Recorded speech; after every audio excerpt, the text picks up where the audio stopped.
Byroja e Kuvendit përjashtoi me 10 ditë nga punimet parlamentare deputetin demokrat Flamur Noka, i cili pati një përplasje gati fizike me Erion Braçën gjatë seancës plenare. Kërkesa për Nokën erdhi nga grupi parlamentar socialist, ndërkohë për të njëjtën ngjarje demokratët kërkuan përjashtimin e Erion Braçës për fyrje, por byroja e Kuvendit votoi kundër.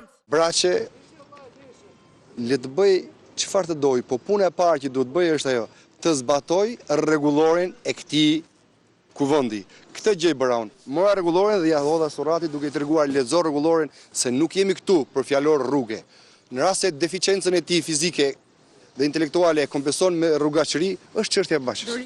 Më vjen keq, më thoni fjalën fyese që kam thënë dhe po doni ja u pohoj, po doni ja u mohoj. Por edhe një herë tjetër, është fare e qartë se si një deputet i Kuvendit të Shqipërisë që nuk e ka për herë të parë. Dhe kësaj radhe do bëhem unë arsye që ky deputeti të kallëzohet penalisht për goditje për shkak të detyrës. Tensionet në parlament u ngritën teksa ish kryeministri Berisha bënte thirrje për protestën e opozitës ditën e shtunë.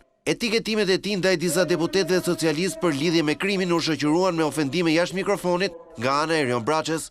E ka mbushur parlamentin me trafikant, njeri që mashtron si punë e tij që thotë se Bedati nuk ka rrugë. Në një kohë kur ulesh në avion dhe me narkomani, me kokonesht e tij ndante parat e drogës.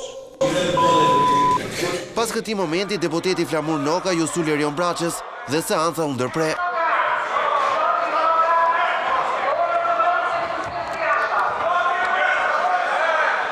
Me rinisjen e seancës, kryetari i grupit parlamentar demokrat Edi Paloka deklaroi se vendimi i byros tregon se mazhoranca nuk e ka konceptin e drejtësisë. Ndërkohë pas këtij momenti opozita u largua nga kuvendi.